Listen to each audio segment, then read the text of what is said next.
Le coup de main immobilier. Bonjour Marie-Cœur de Roy. Bonjour Mathieu, bonjour à tous. Bon, on l'a bien compris, c'est la nouvelle priorité du gouvernement. On l'a vu dans le discours de politique générale d'Elisabeth Borne. Ça tombe bien parce qu'en matière d'immobilier, le pouvoir d'achat s'est littéralement effondré depuis la poussée de l'inflation. Et oui, et pour en prendre la mesure, j'ai demandé au courtier Vous Financer de regarder l'évolution de ce pouvoir d'achat immobilier depuis le début de l'année. Alors pour le calculer, le courtier a regardé la surface achetable en mètres carrés dans les 25 plus grandes villes de France à mensualité équivalente entre janvier et aujourd'hui.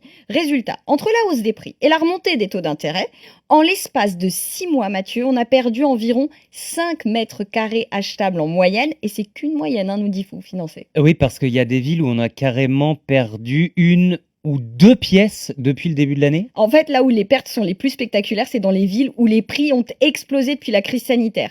10 mètres carrés achetables en moins à Nîmes, environ 15 à Brest et à Saint-Étienne, et même près de 20 mètres carrés de perdus au Mans depuis le début de l'année. Le Mans, c'est la championne des pertes de pouvoir d'achat immobilier. Comptez également une petite pièce en moins, on va dire une cuisine, puisqu'on est autour de 8 mètres carrés, à Angers, Dijon, Toulon, Clermont-Ferrand et au Havre. En réalité, c'est dans les villes les plus chères, mais où les prix n'augmentent plus, que la perte de pouvoir d'achat reste la plus limitée. Comptez seulement, je mets des gros guillemets, 2 mètres carrés de moins à Lyon et 1 à Paris. Alors après, on rappelle que même si à Paris et à Lyon, c'est là qu'on a perdu le moins de mètres carrés, c'est aussi là où, globalement, on a tellement peu de pouvoir d'achat immobilier. Regardez, à mensualité équivalente, vous avez 20 mètres carrés à Paris contre 177 à Saint-Étienne. Oui, d'accord. Bon, on rappelle aussi que tout ça, ce sont des calculs artificiels. En réalité, il n'y a pas la cuisine qui a disparu des maisons. On est bien d'accord, Ça Marie-Cœur de dépend, Roy. ça dépend comment vous organisez, mais C'est effectivement, juste ça, c'est notre pouvoir d'achat. Bon, en une fait, illustration.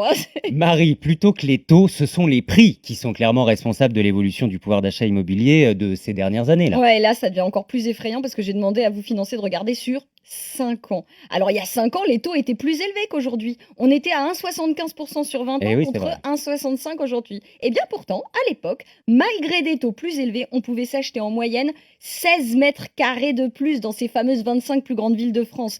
Et même plus dans les fameuses villes qui ont flambé avec le Covid. En 5 ans, on a perdu 40 mètres carrés à Saint-Étienne et Angers. On a même perdu 50 mètres carrés en 3 pièces, à Paris. Et ben là, c'est à Brest qu'on les a perdus, ces 50 mètres carrés. Pour cause, dans ces villes, sur la même période, les prix, ils ont littéralement explosé. À Angers, on est passé de moins de 2000 euros du mètre carré en 2017 à 3000 aujourd'hui. Bon, ça fait plusieurs semaines que vous nous dites qu'on est à l'aube d'une correction sur les prix, donc ça va améliorer notre pouvoir d'achat, non? C'est vrai qu'il faut pas partir complètement défaitiste, Mathieu. Merci, Ben oui, Marie-Cœur de on Roy. parlait la semaine dernière du recul assez fort du nombre de ventes depuis le début de l'année.